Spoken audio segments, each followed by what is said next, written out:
For hundreds of years, the sight of a Viking longship on the horizon would strike terror into the hearts of those in its path, and simply living by the coast became a risky lifestyle due to the ever-present danger of Viking raiders descending on your home to take everything you own, along with your very life. Yet while Vikings are often depicted as bloodthirsty, violent pirates, they were also skilled warriors, craftsmen and explorers who were the first Europeans to discover large parts of the world which had until then been unexplored. The blending of myth and fact which surrounds the Viking era has created legendary characters whose exploits terrified their victims but left a lasting legacy which has shaped the modern world. Here are my choices for 5 of the most legendary Vikings and the true stories behind them. Number 5. Harald Hardrada. Getting his first taste of battle at just 15 years of age, the young Harald Sigurdsson was unlikely to have had any idea of the life of war, conquest and adventure that lay ahead of him, a life which would see him participate in battles across much of the known world, fighting in the service of the mighty Byzantine emperors, winning the Norwegian throne, before ending his life invading the Kingdom of England. His incredible actions and ruthlessness in power earning him the name Harald the Hard Ruler. He found himself in a vicious fight for his life when in 1030 AD, aged just 15, he went to war in support of his half-brother who was attempting to reclaim the Norwegian throne. The attempt failed miserably and Harald was badly wounded in the defeat, his half-brother killed in action. Broken and humiliated, he was forced into exile and fled to Kievan Rus, where he served in the army of the Grand Prince, yet a hunger for wealth and power would eventually draw him to the legendary imperial city of Constantinople, where he served in the Byzantine Emperor's elite Varangian Guard, which was a prestigious bodyguard unit made up of Viking warriors. He fought with distinction and rose to become the commander of the guard, and is thought to have seen action all over the Mediterranean and Middle East, even becoming entangled in imperial succession disputes and intrigue. Yet his work for the emperors had made him incredibly rich, wealth which he had wisely been sending back to friends in Kievan Rus for safekeeping, perhaps in the hope that one day the time might be right to return to his homeland. The opportunity finally presented itself in 1046, after the Norwegian throne had passed to his dead half-brother's illegitimate son, Magnus the Good. Using the massive fortune he had accumulated to fund his bid for the crown, Harald returned home. However, perhaps intimidated by his uncle's reputation, Magnus agreed to share power with Harald until he conveniently died just a year later, leaving Harald as the sole ruler of Norway. Yet one crown was not enough for Harald, and he spent the next 15 years attempting to seize the Danish throne, his constant warring and tendency to mercilessly crush any dissent at home, earning him his new title Harald Hardrada, meaning Harald the Hard Ruler. Despite successes in battle, by 1064 victory had eluded him, and he gave up his claims on the Danish throne. However, just 2 years later he would once again be at war. In January of 1066, the King of England died childless, leading to a succession crisis as several powerful men claimed the throne. Harold Godwinson was crowned King of England shortly after. However, his own brother Tostig, along with Duke William of Normandy and King Harald Hardrada, all maintained their own claims and raised armies to win the throne through war. Tostig Godwinson, brother of the newly chosen English King Harold Godwinson, decided to pledge his allegiance to Harald Hardrada, and so the two joined forces. Harold invaded northern England in September, yet despite scoring some early victories, he was defeated and killed at the Battle of Stamford Bridge by Harold Godwinson's army, but in the process perhaps weakened the King of England just enough that he too would later perish in the famous Battle of Hastings at the hands of William the Conqueror, allowing William to seize the English throne and changing the course of history forever. Harald Hardrada is said to have died a stereotypically Viking death, in the thick of battle, charging forward in a berserk rage, wildly hacking at the foes who surrounded him until he was struck by an arrow to the throat, thus bringing to end not only an extraordinary life, but the life of the man generally considered to be the last great Viking leader. The defeat marking the end of the Age of the Vikings, a warrior culture which had terrorized so much of Europe for so long. Number 4. Rollo. Of the countless thousands of Viking warriors who raided European shores, just a handful are remembered by name today, and even fewer left behind a lasting legacy. Yet Rollo would rise from being just another Viking raider to forging a powerful duchy and establishing a dynasty which would see his descendants become kings. his blood still running through the veins of many of the European monarchs to this day. Little is known about the man's origins, and it's assumed that he was a minor noble in his native land, being born in either Denmark or Norway. In the sagas he is given the byname the Walker, most probably due to his immense size, which made finding a horse strong enough to carry him a difficult task, resulting in him being forced to travel on foot, yet his imposing size and fierce presence in battle would help him earn the respect of his men and the dread of his enemies. After a mysterious early life, Rollo left Scandinavia to participate in raids on England, Scotland and France, hungry to amass riches and power, yet it was the wealthy city of Paris that would become the focus of his attention. In 885, he participated in the Viking siege of Paris, sailing up the River Seine, with a force that contained hundreds of ships and tens of thousands of men. After surrounding the city, tribute was demanded from the trapped Franks. However, despite being massively outnumbered, the Franks refused.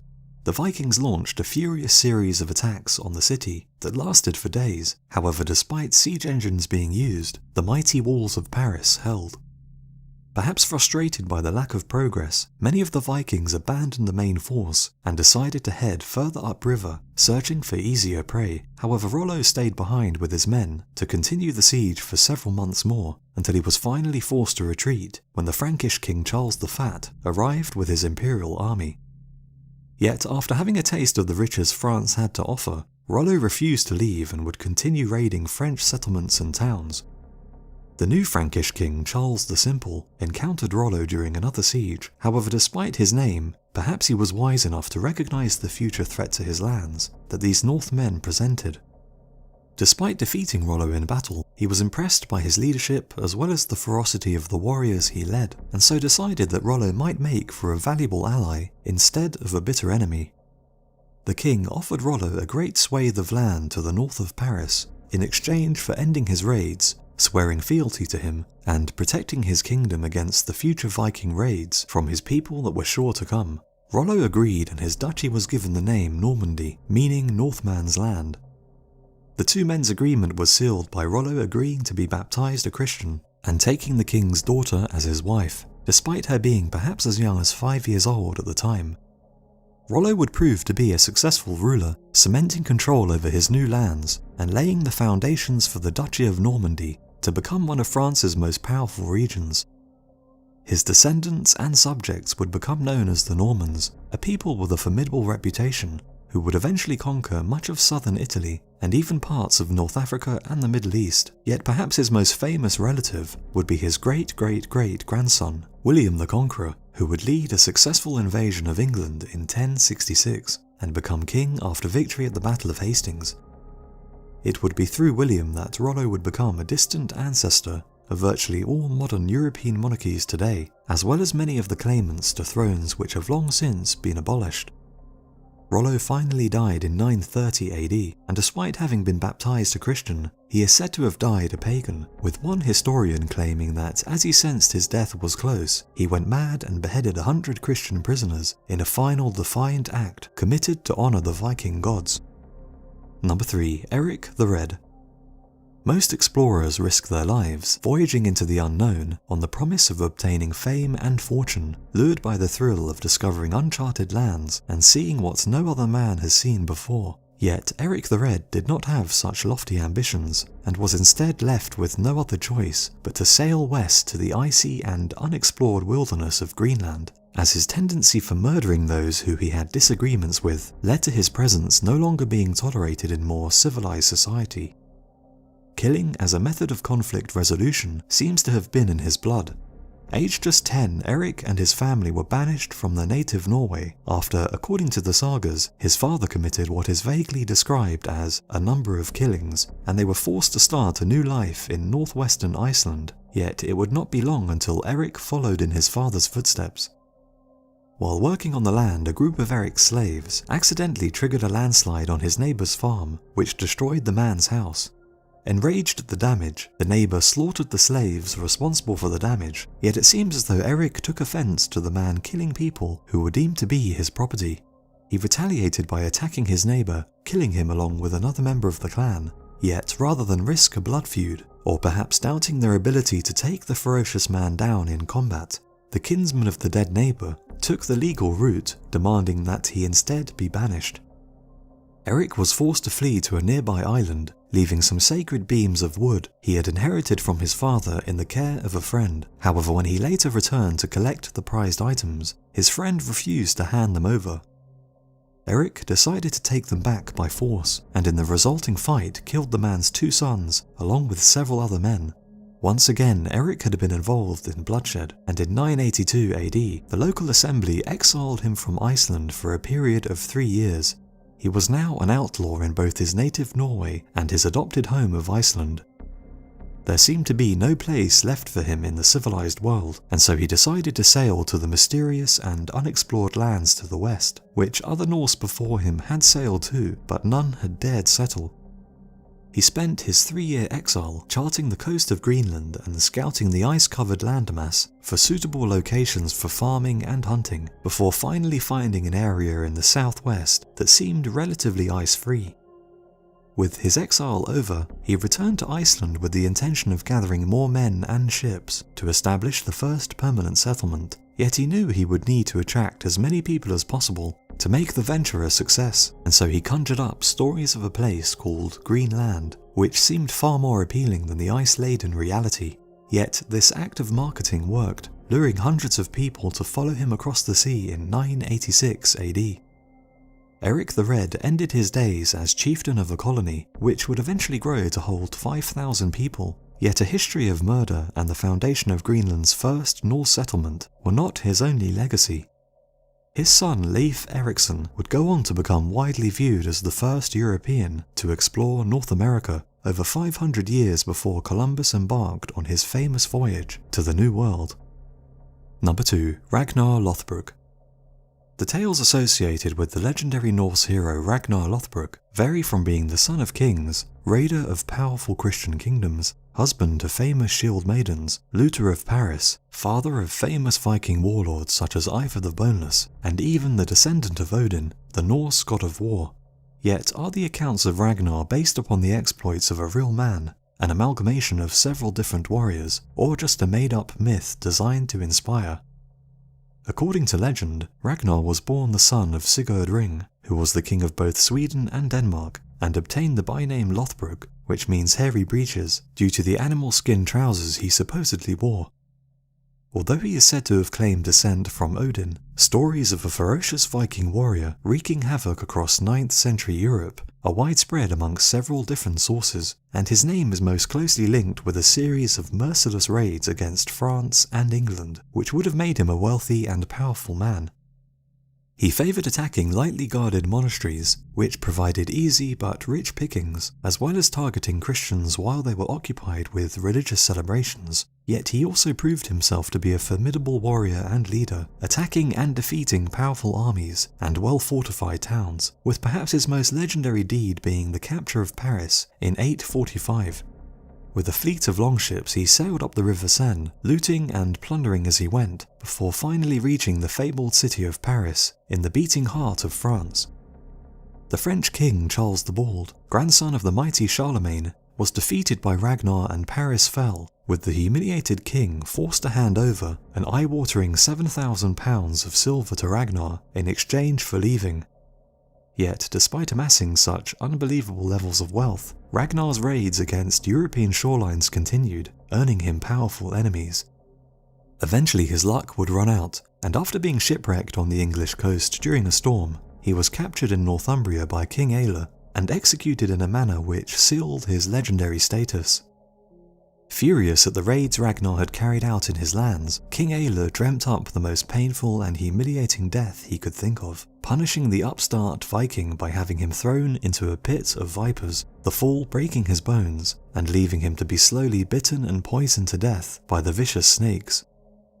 According to the Icelandic legends, Ragnar faced death with pride, pleased that he would soon be entering the gates of Valhalla, before issuing a final prophetic warning of the fate that awaited King Aelle and England when the news of his death reached his sons. How the little piglets would grunt if they knew how the old boar suffered, confidently predicting the bloody vengeance his sons would visit upon Aelle and the kingdoms of England. It's through his sons that Ragnar's legacy would continue, fathering many men who became famous warriors in their own right, including Bjorn Ironside, who would explore and raid the Mediterranean, and the feared Ivar the Boneless, who along with his brothers would lead the great heathen army across the North Sea to avenge Ragnar, conquering large sections of England and establishing the Danelaw, a portion of northern England that was governed by the laws of the Danes and would be settled by large numbers of Vikings. Whether Ragnar was a real man, a merging of multiple characters, or simply a myth, his name still echoes through the ages, having become a hero amongst his own people, but a devil amongst those whose suffering he caused. Number 1. Ivar the Boneless. An intriguing mixture of mystery and incredible brutality makes Ivar the Boneless perhaps the most famous Viking of all time, with the man himself becoming legendary for his cunning and cruelty. His conquests would spread fear, terror and destruction across the British Isles as he executed a bloody plan of revenge that would see entire swathes of the country fall under his control, countless thousands perish in battle, and even great kings mercilessly put to incredibly savage deaths at his hands. There are several theories regarding how Ivar obtained his famous nickname, with the most popular being that he suffered from some form of bone disease that made him prone to breaks and fractures, leaving him unable to walk. However, the name could have been given to him because of his flexibility in combat, or simply because he was impotent. There have even been theories that the name could have been a mistranslation from Ivar the Despicable to Boneless, as the two words in Latin are very similar. Yet, if he did suffer from some kind of disability, it did not prevent him from becoming an intimidating warrior who inspired the army under his command to achieve great victories. In 865, Ivar and his brothers assembled what became known as the Great Heathen Army, an unprecedented gathering of Viking warriors from all over Scandinavia, which possibly numbered in the tens of thousands. According to legend, the army was put together to exact revenge on the English king of Northumbria, who supposedly executed Ivar's father, the famous Ragnar Lothbrok, by having him thrown into a pit of snakes. However, whether or not this is true is unknown. At this time, Northumbria was embroiled in a civil war, a conflict which Ivar and the Norse would have been well aware of, and so it's possible that the invasion of England was carried out to simply take advantage of this weakness. Yet the sheer size and scale of the invasion does suggest that it was motivated by personal reasons rather than just a desire for land and wealth. Regardless of its intention, the most destructive and violent invasion of England had begun. Ivar's army quickly captured the Northumbrian capital of York, defeated the English army, and captured King Aelle, the man who was responsible for his father's death. For such a crime against his family, only the most gruesome and painful revenge would do, and Ivar is thought to have had Aelle killed using the Blood Eagle, a terrifying Viking method of execution which involved cutting the victim's back open, breaking the rib bones one by one with an axe, before pulling out the lungs to form a gory wing-like shape draped across the back. Some sources even suggest that at this point the victim might still be alive and would be forced to endure the unbelievable agony of having salt rubbed into the giant open wound before they finally died. Whether or not this is true remains debated, but what is known is that Ivar carved a bloody path across England, displaying not only a genius-like understanding of battle tactics and strategy, but also a disturbingly brutal streak in the treatment of his enemies, perhaps using such excessive cruelty as an extension of his battle strategy, the fear accompanying his name often forcing potential enemies to surrender without a fight. In one such example of this excessive level of violence, after taking the kingdom of East Anglia, the former King Edmund was beaten with clubs, tied to a tree, and shot full of arrows, before being beheaded and having his lifeless head thrown unceremoniously into a nearby ditch, all because he refused to become a vassal and renounce his faith. The conquests and raids carried out by Ivar continued all over England, Ireland and Scotland, where monasteries and towns were destroyed, civilians slaughtered, and settlements pillaged on an unbelievable scale, with the vast amounts of plunder and slaves taken making their way back to Ivar's base of operations in Dublin, making him extraordinarily rich in the process. The circumstances of Ivar's death are disputed, but it's thought that he lived to a surprisingly old age before finally succumbing to a non-violent death, unlike the thousands of unfortunate people who died horribly as a result of his invasion. The people of the British Isles breathing a collective sigh of relief as Ivar the Boneless finally passed from this world. So those are my choices for 5 of the most legendary Vikings and the true stories behind them. Let me know your thoughts and which other interesting Vikings you would have mentioned in the list in the comments below, and I'll see you again soon.